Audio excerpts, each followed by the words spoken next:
suis sûre que vous connaissez beaucoup d'histoires de Jésus qui guérit.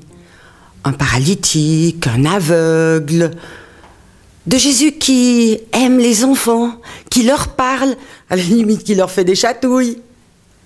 Et puis, je suis sûre aussi que vous connaissez les histoires que Jésus raconte. Le mouton qui s'est perdu, le fils qui est parti avec l'argent de son père. Eh bien, aujourd'hui, Jésus ne guérit pas, il ne raconte pas d'histoire, il est là, assis, il se tait et il regarde. Qu'est-ce qu'il regarde ?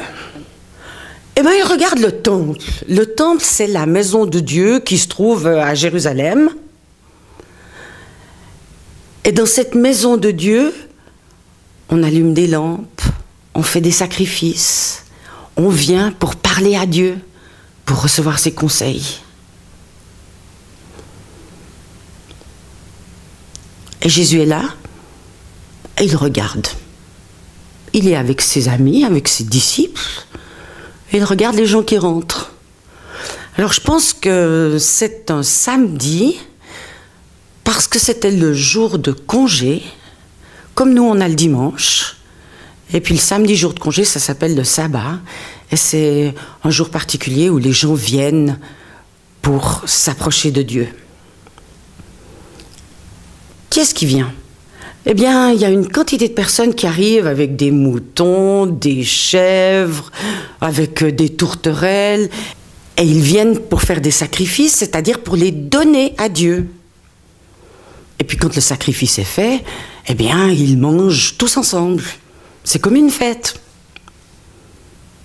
Et Jésus regarde. À l'entrée du temple, il y a un coffre. Un coffre assez grand. Et si vous voulez, c'est comme une énorme tirelire. Les gens viennent, ils déposent de l'argent qui sert à acheter l'huile pour les lampes, par exemple.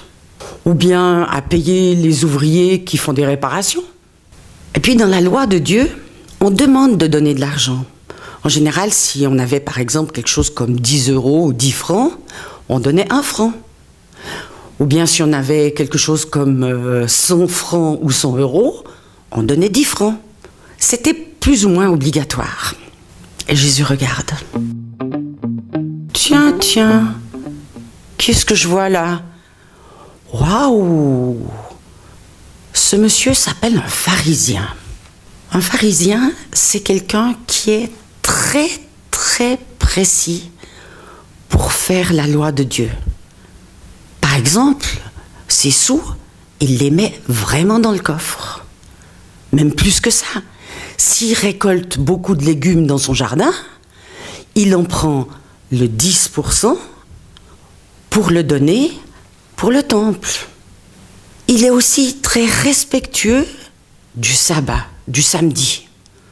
C'est le jour où il ne travaille pas, où il ne fait rien, parce que Dieu l'avait demandé dans sa loi. Et puis il a encore toutes sortes d'autres habitudes. Par exemple, on se lave les mains avant de manger, parce que sans ça, on est impur. C'était obligatoire. Le problème avec les pharisiens, c'est qu'en général, à part quelques-uns, ils n'aiment pas trop Jésus. Parce que Jésus leur fait parfois des reproches. Du coup, entre les pharisiens et Jésus, quelquefois c'est un peu la guerre. Et Jésus et ses amis regardent le pharisien qui arrive. Waouh! Comme il est fier d'arriver au temple, et comme il est fier de sortir son porte-monnaie. Je suis sûre qu'il jette un petit coup d'œil à droite, un petit coup d'œil à gauche, pour savoir si quelqu'un l'observe. Jésus l'observe. Mais qui arrive ici? C'est une dame. Oh, elle ne se tient pas aussi droite que le pharisien, ça je peux vous dire. En plus de ça, elle est avec ses enfants. Et puis elle aussi, elle veut faire plaisir à Dieu. Elle veut lui dire merci. Alors elle vient aussi mettre ses sous dans le coffre, ses sous dans la tirelire. Oh mais c'est pas vrai. Regarde ça. 2 petites pièces.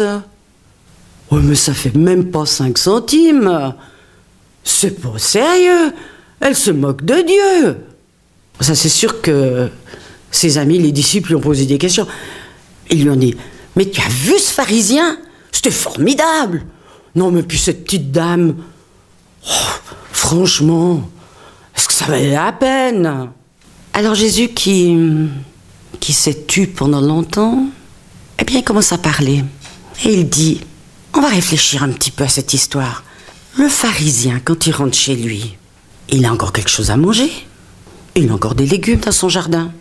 Je suis sûre qu'il a encore des moutons dans sa bergerie. Ce soir, sa femme lui aura préparé quelque chose de bon. Il a tout ce qu'il lui faut. Mais cette dame, qu'est-ce qu'elle a donné? Elle a donné exactement ce qui lui restait au fond de son porte-monnaie. Quand elle va rentrer chez elle, est-ce qu'elle a quelque chose pour ses enfants? Elle est veuve. Ça veut dire qu'elle n'a pas de mari. Ça veut dire qu'elle n'a personne qui travaille pour elle. Elle a tout donné ce qui était nécessaire pour sa vie. Comment est-ce que Dieu regarde la chose? Est-ce qu'il applaudit aux pharisiens? Peut-être un petit peu, je ne sais pas. Mais qu'est-ce qu'il va dire à propos de cette dame? Eh bien, il va lui dire, écoute, puisque tu as donné tout ce que tu avais, moi, je vais prendre soin de toi. Alors ça, c'est pas marqué dans la Bible, on est bien d'accord. Mais comme on connaît Dieu, on est sûr d'une chose, c'est qu'il va pas la laisser tomber. Et ça, c'est une bonne nouvelle.